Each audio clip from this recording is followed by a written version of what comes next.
ऐका मी हिंगोली जिल्ह्याचा पालकमंत्री आहे। ते हिंगोली जिल्ह्याचे खासदार आहेत। माझ्या बंगल्यावर आले, भेटायला आले, मंत्रालयात भेटायला आले।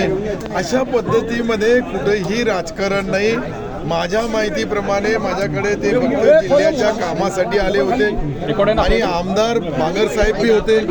दोघांची मी चर्चा केली, त्याच्यामध्ये कोणताही राजकारण नाही। तुम्ही राजकारण नाही म्हणताय, मात्र महाराष्ट्रानं 2 वर्षापूर्वी ऐन विधान परिषदेच्या निवडणुकीलाच असं एक चित्र पाहिलं, एक वेगळं राजकारण झालं आणि तुम्ही सगळे गुवाहाटीला गेला होता।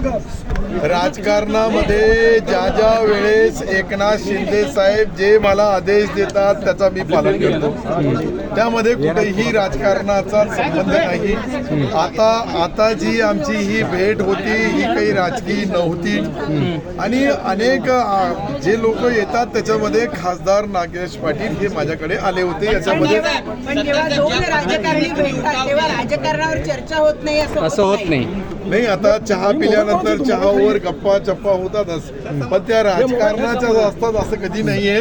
परंतु जे काही निर्णय आहे हे जे पालकमंत्री म्हणून मला घेण्याचा अधिकार आहे, त्यामध्ये त्यांना काम मागण्याचा, जिल्ह्याची चर्चा करण्याचा अधिकार आहे आणि अशीच ती चर्चा होती। सर तुमच्या सोबत आले तर घेणार का? सध्या अशी एक चर्चा आहे सत्तार साहेब या विधान परिषदेच्या निवडणुकीच्या पार्श्वभूमीवरती तुम्ही सुद्धा नाराज आहात अशी चर्चा आहे आणि त्या अनुषंगाने ही भेट झाली असं म्हणायचं का?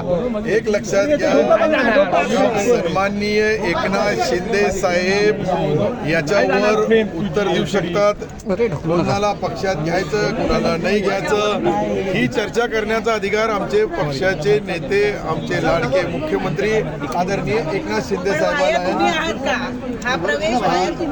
आता कधीही कोणताही काम करायचं आहे तर माझ्यासारख्या कार्यकर्त्यावर जी जबाबदारी ते देतात ती जबाबदारी पार पाडण्यामध्ये मी कुठेही कमी पडत नाही। तुम्ही तुमच्या सोबत आले तर तुम्ही घेणार का सोबत? माझ्या बोलण्यावरून सोबतचा अर्थ असा आहे, सन्माननीय मुख्यमंत्री कोणाला पक्षात घ्यायचा आहे, कोणाला नाही घ्यायचा आहे, कोणाचा अंतिम करायचा आहे, कोणाचा नाही करायचा आहे, या सर्व गोष्टीचा मला वाटतं का हे अधिकार फक्त एकनाथ शिंदे साहेबाला महाविकास आघाडीचे अनेक नेते असं म्हणतायत, की अब्दुल सत्तार यांची नाराजी आहे, या नाराजीचा आम्हाला फायदा होईल।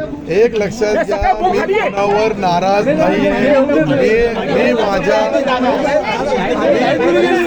सुरुवातीपासूनच बोलतो, जेव्हापर्यंत विश्वास माझ्यावर आहे, माझी कधीही नाराजगी होणार नाही।